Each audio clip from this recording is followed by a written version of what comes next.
On December 27, 2004, a dead star on the far side of our galaxy let out a flare so powerful that, for a fraction of a second, it briefly outshone every other source of gamma radiation in the sky combined.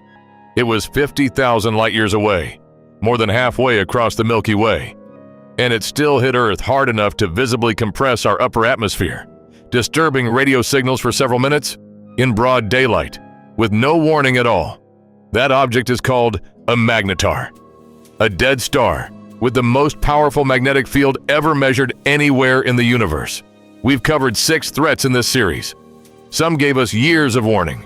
Some gave us none. This one gives us the least warning of anything we've covered, and it can hurt us from farther away than almost anything else on this list.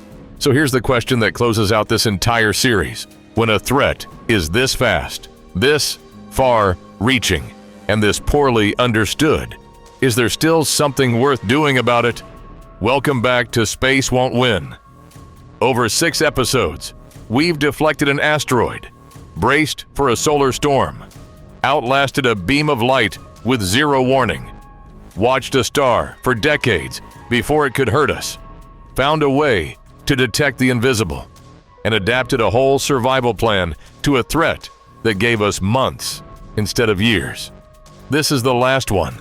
If you haven't seen the rest of the series, this is genuinely the episode where it all comes together. Go back and watch them after this, because the pattern we've built across 6 videos is about to pay off one final time. Subscribe now, because this is where the series makes its case for good. Let's get into it. A magnetar is a specific, rare kind of neutron star, the crushed leftover core of a massive star that has already gone supernova. Most neutron stars are already extreme, an object the mass of our sun, compressed down to the size of a city. A magnetar takes that same object and wraps it in a magnetic field roughly 1,000 times stronger than a typical neutron star's, and somewhere around a quadrillion times stronger than Earth's own magnetic field. Numbers like that stop being intuitive fast, so here's the version that sticks. A magnetar's field is strong enough that, at a distance of 1,000 miles, it could theoretically wipe the data off every hard drive on Earth and disrupt the chemistry inside a human body. We're never going to get anywhere near one, but we don't have to. That's what makes this threat different from every rocky, physical object we've covered in this series. It doesn't need to arrive. It just needs to flare. Magnetar flares happen when that extreme magnetic field literally cracks the star's solid crust. Something astrophysicists call a starquake, releasing a burst of gamma and X-ray radiation in an instant. The 2004 event released more energy in 1/10 of a second than our sun produces in 100,000 years. And that was from a single starquake on a magnetar we consider entirely typical. Unlike a supernova, this isn't a one-time death event. A magnetar can flare repeatedly over its lifetime, from small, frequent bursts to rare, giant flares like the one in 2004. It's less like a bomb going off once and more like a fault line that occasionally, unpredictably, slips. Astronomers have identified around 30 confirmed magnetars in the Milky Way, out of an estimated population that could number in the thousands. Most too faint or too young to have been spotted yet. Every known magnetar sits safely outside the distance, where a flare could seriously threaten Earth. The 2004 event proved a magnetar 50,000 light-years away could still be felt here. Estimates suggest the real danger zone, where a giant flare could meaningfully strip our ozone layer, is closer to somewhere within about 10 light-years. As far as we currently know, there isn't a magnetar anywhere near that close. Survival, in this case, starts exactly the way it did with our supernova episode, with the comforting fact that distance is doing most of the work, before we even talk about what we'd do if it wasn't. Here's where this episode closes a loop that started back in video 3. A gamma ray burst gives 0 warning because it's made of light, and nothing outruns light. A magnetar flare is the same physics, with an even worse setup. Unlike a gamma ray burst, which at least comes from a collapsing star, we might theoretically catch mid-collapse with a neutrino detector. A Magnetar flare comes from a starquake on an object that was already dead. There's no precursor event to watch for. No swelling, no instability building for years the way a supernova candidate shows warning signs. The star cracks, and the light of that crack and the danger of that crack arrive at Earth in the exact same instant. Of every threat in this series, this is the one with the least possible warning. Full stop. Not short warning, like a solar storm.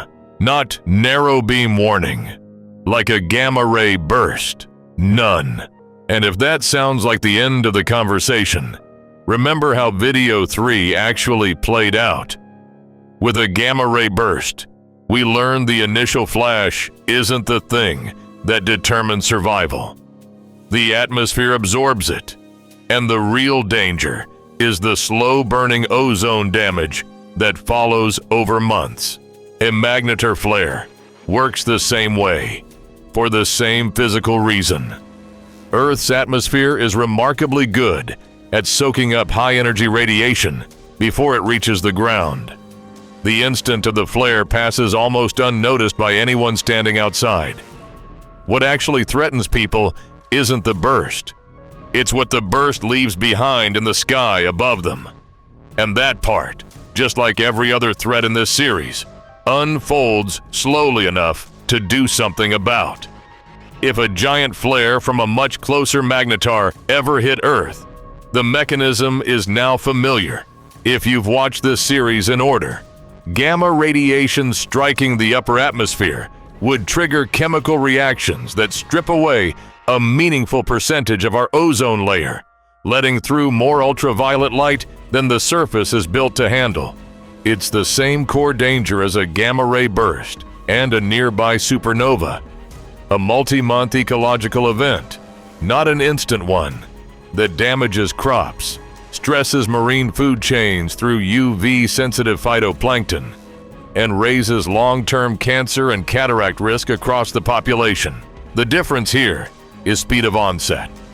Because a Magnetar flare arrives all at once, rather than as a beam that might sweep past, the ozone damage would likely hit harder and faster in the initial hours than the gamma ray burst scenario, even at a comparable distance.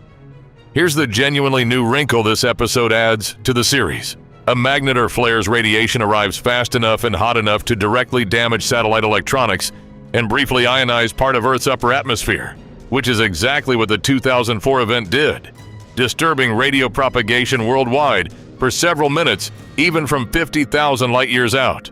A closer flare wouldn't just threaten the ozone layer over months. It could damage or temporarily blind GPS, communications, and weather satellites within seconds, with zero opportunity for the safe mode defenses we talked about back in the solar storm episode, because there's no 15-minute warning to trigger them. This is the one scenario in the entire series where our space-based infrastructure genuinely can't be braced in advance. So the honest picture is this: the ground-level, human-facing consequences of a nearby Magnetar flare look almost identical to a nearby gamma-ray burst or supernova. Ozone depletion, elevated UV, stressed food systems over a period of months to years. But we'd arrive at that crisis having had, for the first time in this entire series, no advance notice of any kind and no window to protect our satellites first. That's not a reason to panic. It's a reason to look in the next section at exactly what changes when the runway disappears completely. Here's the thing worth sitting with. Because the ground-level danger from a Magnetar flare is mechanically identical to what we covered in the gamma-ray burst and supernova episodes, the individual and civilizational survival playbook doesn't need to be reinvented a third time. UV-resilient agriculture, shade net, and indoor farming. Public UV index broadcasting treated with the same seriousness as a weather forecast. Sun safety behavior. Covering up, avoiding peak UV hours, treating a clear sky as a hazard rather than a nice day. None of that infrastructure cares what kind of object caused the ozone damage. It just needs to already exist when the damage happens. because by definition, this is the one threat in the series that never gives you time to build it afterward. Because there's no warning window for satellites this time, the defense has to happen before the flare, not during it, which means the actual survival strategy at the infrastructure level is redundancy. Multiple satellites covering the same critical function, so a handful of damaged units don't take down GPS or weather forecasting entirely. Ground-based backups for the most critical systems, so a communications blackout measured in minutes doesn't cascade into something longer. None of this stops the flare from happening. All of it is about making sure a bad 10 minutes doesn't become a bad decade. The same underlying principle we saw with grid hardening back in the solar storm episode, just applied to a threat that skips the warning stage entirely. For any one person watching this, the honest answer is the same one we landed on in the Rogue Black Hole episode. There is no bunker for this. There is no bug-out bag. The nearest known Magnetar isn't remotely close enough to threaten us. The odds of one forming close enough in any human timescale are vanishingly small. And if it ever did happen, the response plays out at the level of institutions and infrastructure over months, not something any individual reacts to in the moment. Your job isn't to prepare for a Magnetar flare specifically. It's to support the same resilient food systems, the same redundant infrastructure, and the same long-term sky watching that this entire series keeps landing on. Because it turns out, almost everything in this universe that could hurt us shares the same solution. The ozone depletion piece of this recovers on the same timeline we've now covered 3 separate times in this series. Years to a couple of decades, because the underlying atmospheric chemistry doesn't change based on what caused the damage. The satellite damage is a different, more immediate fix. Some electronics recover once the radiation surge passes. Others need to be repaired or replaced. And modern space programs already carry spare capacity and rapid launch capability for exactly this kind of loss. The same rapid response infrastructure we highlighted in the Comet episode for a completely different reason. Nothing about a Magnetar flare's aftermath requires inventing new recovery science. It requires the recovery science we've already built, running one more time. And here's the detail that separates this episode from a purely hypothetical one. We're not guessing about whether a Magnetar flare can reach Earth. It already has, in 2004, measurably, from 50,000 light-years away. And we came through it without a single documented injury. That event was our free data point. A full-scale test of the physics, at a distance so safe, it barely registered as anything beyond a curiosity for atmospheric scientists. Everything in this episode about a closer, more dangerous flare is built on real measurements from a real flare, not speculation about a threat we've never actually observed. So here's how this series ends. 7 episodes, 7 different ways the universe could end a very bad day for this planet.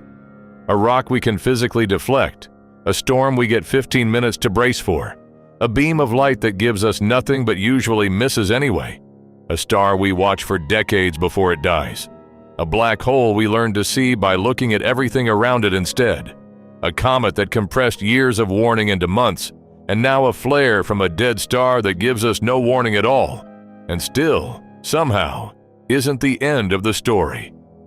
Every single one of these threats, on paper, sounds like the thing that finally proves space wins. And every single one, when you actually follow the science instead of the fear, comes back to the same handful of tools. Watch the sky, build resilient systems before you need them, understand the physics well enough to know what's actually dangerous versus what just sounds dangerous, and never stop looking. That's not a promise that nothing bad will ever happen. It's a promise that we are not standing here with nothing.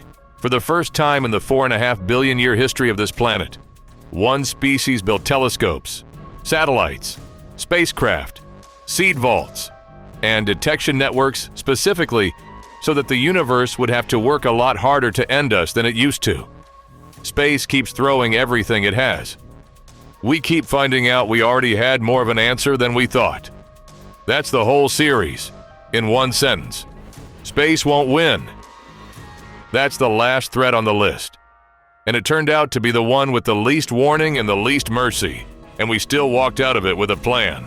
If you've been with this series since the asteroid episode, thank you, genuinely, for sticking with it all the way to a dead star's magnetic field. Which episode changed the way you actually think about the night sky?